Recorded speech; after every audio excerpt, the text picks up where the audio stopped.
I wanted to share one of the challenges for me, and I think most people experience this at some level in this journey, is I had a hard time at first figuring out how much to talk about it or not talk about it. And I know by saying this, Heather, we've done a podcast on this. You have some insights on this, but I felt like I already was struggling and I wanted to accomplish my goals, and I didn't know how much to share with other people what I was doing.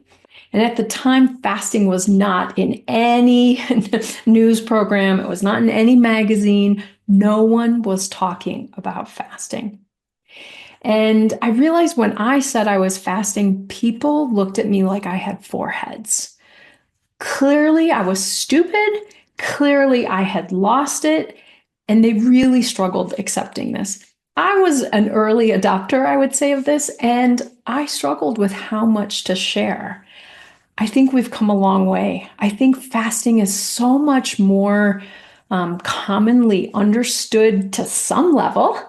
You still might get the look like you have four heads, but I do think that being open about what you're doing so that you don't feel like you're doing this in secret is really helpful. We joke, other people joke, the first rule about fasting is don't talk about fasting. And Heather says, shout it out from the mountaintops, right?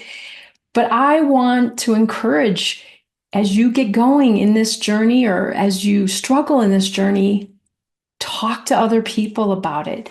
Get support, even if they don't quite understand. I don't understand why someone wants to run a marathon, but I can support them in doing that, right? So for me, that was one of the early challenges is I was still, I mean, I got to talk to Megan once in a while, but I felt very isolated.